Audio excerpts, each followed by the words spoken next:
अब 23वां प्रश्न देखते हैं। तो इस 23वें प्रश्न में एक समकोण त्रिभुज दिया हुआ है जिसका कर्ण 6 सेंटीमीटर है और एक कोण 30 अंश का है और दूसरा कोण 60 अंश का है। जैसे मान लेते हैं कि यह एक समकोण त्रिभुज है, ठीक है। तो यदि यहाँ पर 90 अंश का कोण बन रहा है तो इसके ठीक सामने वाली भुजा कर्ण होगी। तो यह भुजा है कर्ण, ठीक है, जो कि यह है 6 सेंटीमीटर की।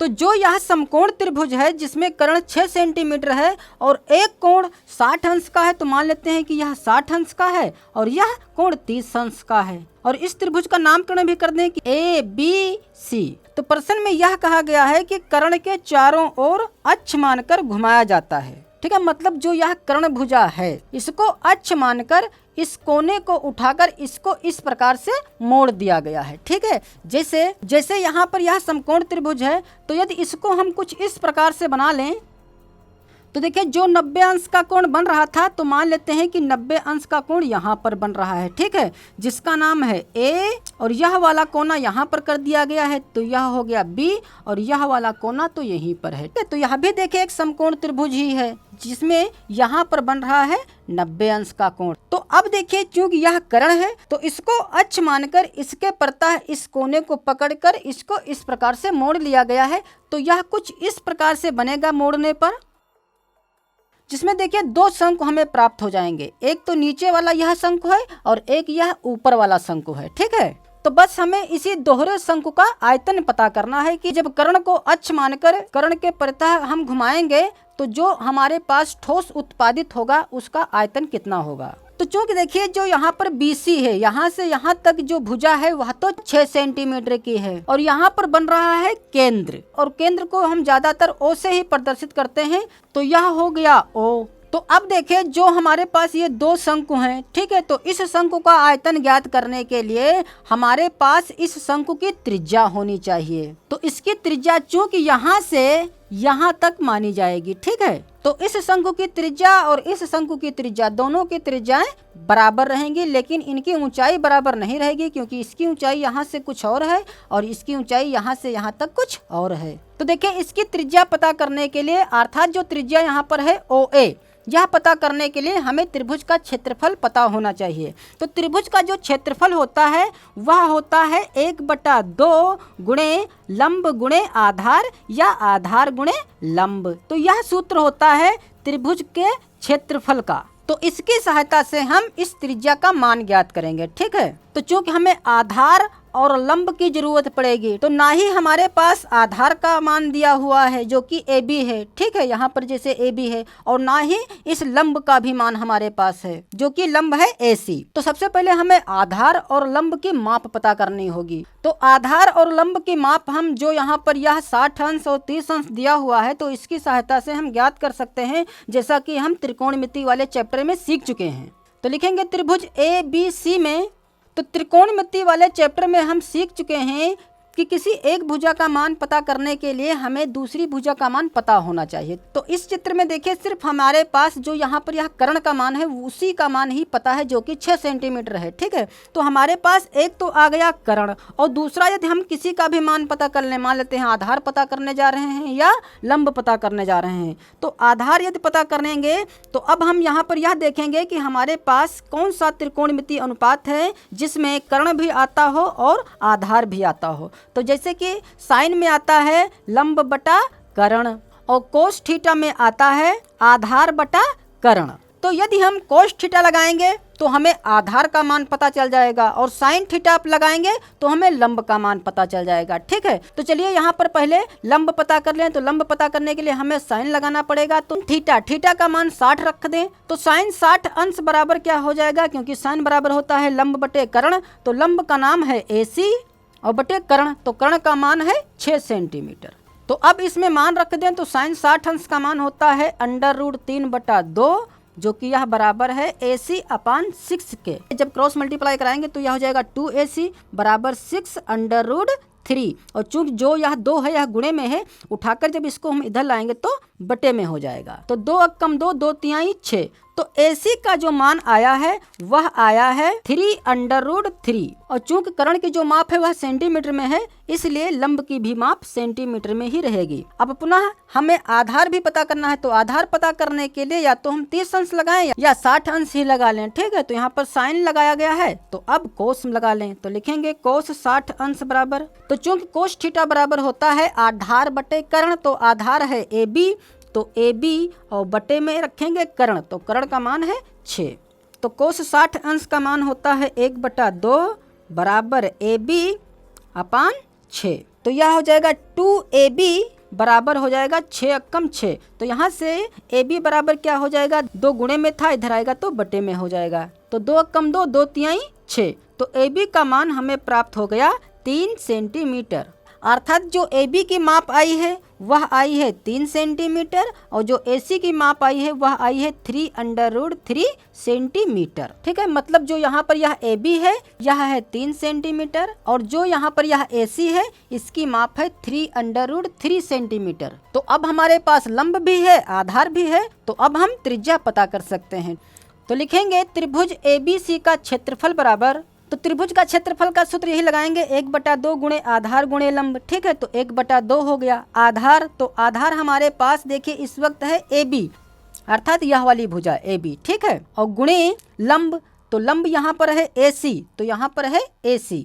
तो अब यहाँ पर हमें एक बात ध्यान देनी होगी कि चूंकि जो यह कर्ण भुजा थी तो इस पर एक लंब डाल दिया गया। ठीक है, यदि कोई इस प्रकार से भुजा है और इस पर एक कोई सीधी रेखा इस प्रकार से खड़ी कर दी जाए तो यह माना जाता है आधार और यह हो जाता है लंब। ठीक है, तो देखिए जो यहाँ पर कर्ण भुजा है जिसका नाम है BC, तो इसके ऊपर देखिए इस प्रकार से एक लंब डाल दिया गया है, तो इस वक्त आधार है यह जो कि है BC, जैसे यहाँ पर यह BC है और यहाँ पर फिर O है और फिर यहाँ पर A है, तो आधार इस वक्त है BC और लंब है OA। तो देखिए यदि हम यह सूत्र लगाते हैं कि 1/2 गुणे आधार गुणे लंब, तो यदि AB और AC के मान रखकर उसका आधा कर देंगे तो इसका क्षेत्रफल निकल आएगा, और यदि इस भुजा जो कि है BC तो इसकी गुणा और इस लंब की जो कि त्रिज्या माना गया है OA की गुणा कर फिर इसका आधा कर देंगे तो इसके बराबर आ जाएगा।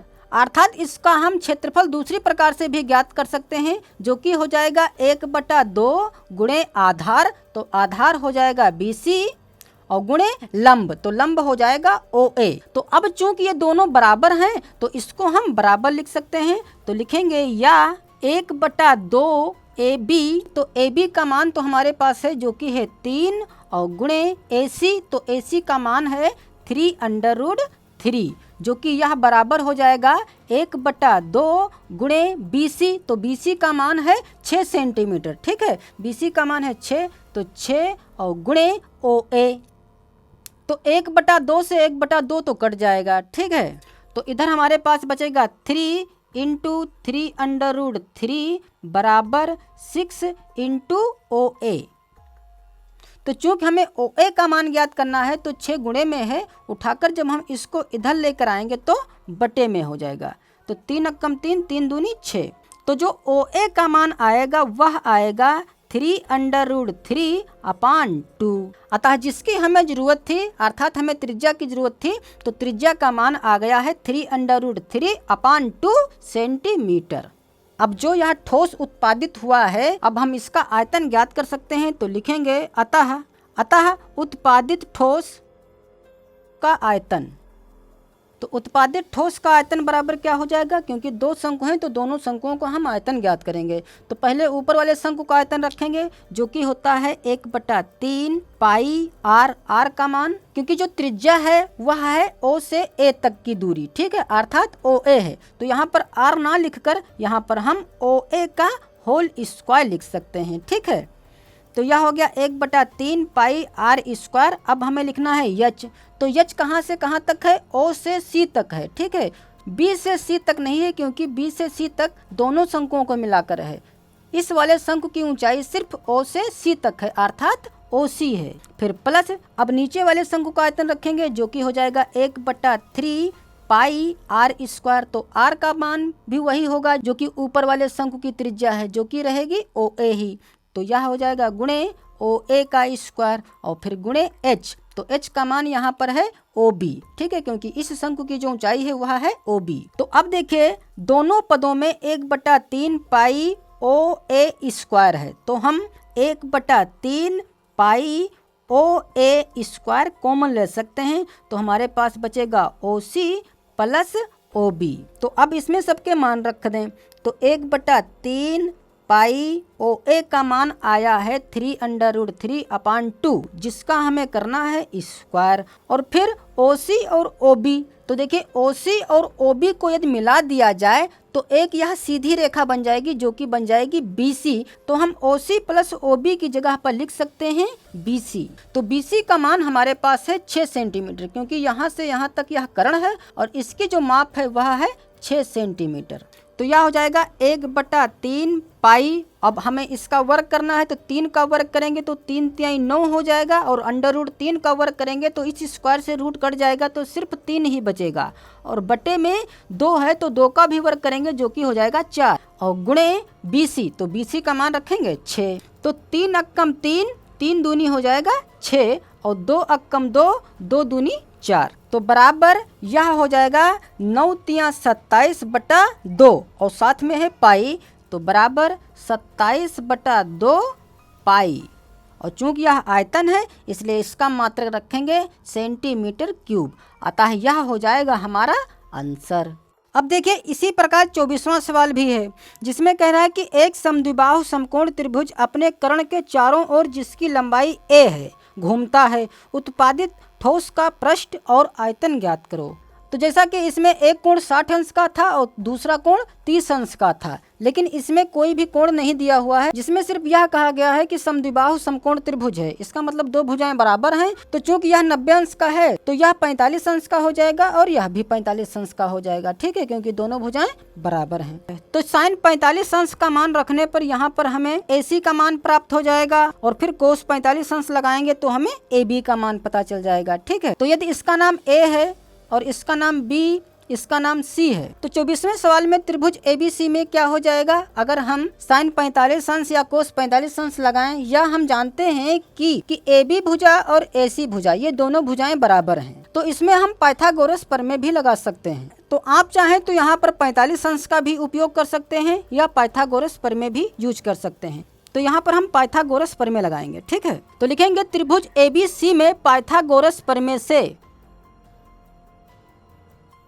तो पाइथागोरस प्रमेय क्या होती है, कर्ण का वर्ग बराबर होता है आधार के वर्ग प्लस लंब के वर्ग के योग के। तो कर्ण का जो मान है वह तो A दिया हुआ है, तो A का स्क्वायर हो जाएगा बराबर आधार, तो आधार का नाम है AB, तो AB का स्क्वायर प्लस लंब जो है वह है AC, तो AC का स्क्वायर हो जाएगा। तो A स्क्वायर बराबर, अब चाहें तो देखिए चूंकि AB जो है वह AC के बराबर है, ठीक है, तो AB की जगह पर AC या AC की जगह पर AB रख सकते हैं हम, क्योंकि ये दोनों भुजाएं बराबर हैं। तो चलिए इस AC की जगह पर हम AB, ठीक है, तो यहाँ पर लिख भी सकते हैं चूंकि AB बराबर AC। तो AB और AC क्यों बराबर हैं, क्योंकि यह समद्विबाहु समकोण त्रिभुज है, ठीक है। तो A स्क्वायर बराबर AB स्क्वायर 2 बार है, तो यह हो जाएगा 2AB स्क्वायर। तो जो यह 2 गुणे में है उठाकर इसको इधर ले आए तो 2 बटे में हो जाएगा। तो यदि यहाँ से AB का मान पता करें तो खाली AB बराबर क्या हो जाएगा, जो यह स्क्वायर है उठकर इधर आएगा तो अंडर रूट बन जाएगा। तो चूंकि A पर स्क्वायर है, ठीक है, तो इस स्क्वायर से रूट तो कट जाएगा, तो सिर्फ बचेगा हमारे पास A, और बटे में जो 2 है तो 2 का वर्गमूल तो हो नहीं पाएगा, इसलिए यह जो 2 है यह अंडर रूट के अंदर ही रखें, ठीक है। तो AB का मान तो हमें पता चल गया, जो कि आया है A/√2। तो चूंकि AB और AC बराबर हैं, तो जो AB का मान आया है A/√2 यही मान AC का भी आएगा, ठीक है। तो यहाँ पर लिख सकते हैं, इसलिए AB बराबर AC और बराबर यह हो जाएगा A/√2।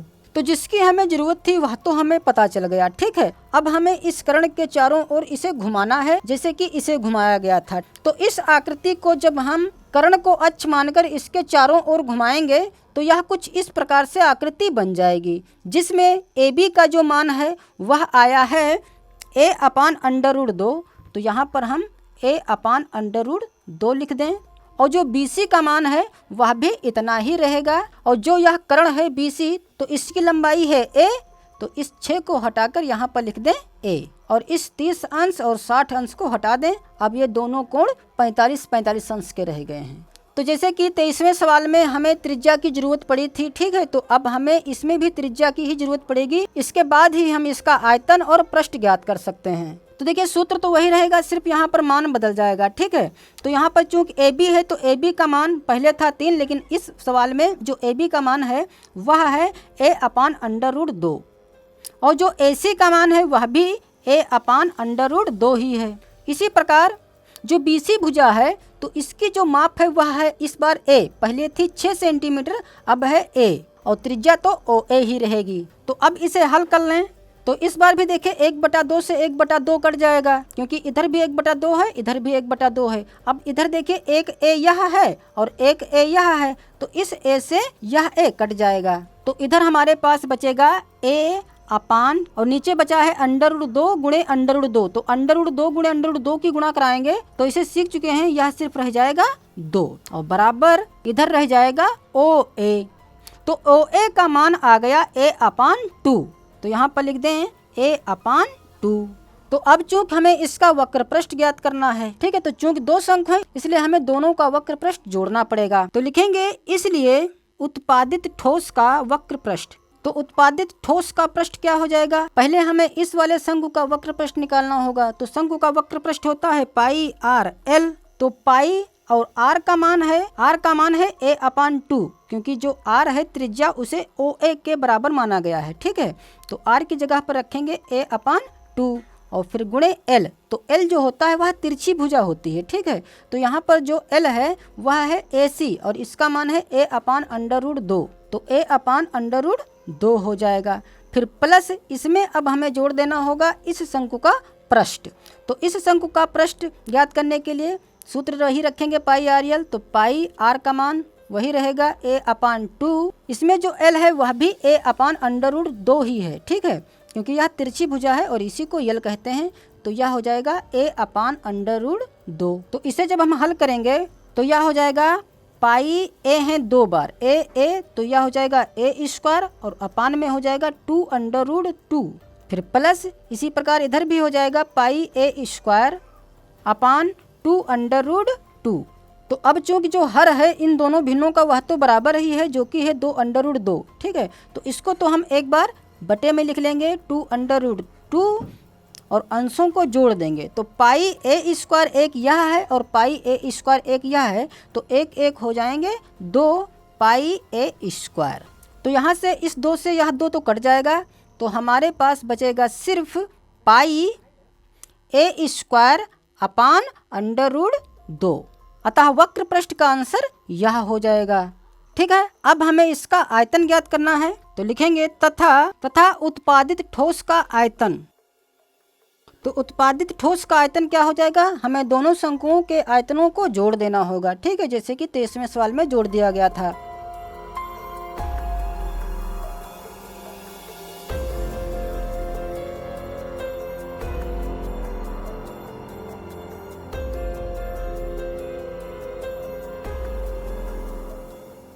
तो हमारे पास क्या हो जाएगा, पाई और a² है और एक a यह आ गया, तो a हो गए 3, तो a³ और बटे में हो जाएगा 3 चक्कू 12। और चूंकि इसकी जो माप है वह मीटर या सेंटीमीटर में तो दी हुई नहीं थी, ठीक है, तो चाहे तो यहाँ पर इकाई क्यूब लिख दें या इतना ही पड़ा रहने दें। अतः ये दोनों हो जाएंगे हमारे आंसर, एक यह और एक यह। अब शेष बचे क्वेश्चनों को अगले वीडियो में करेंगे।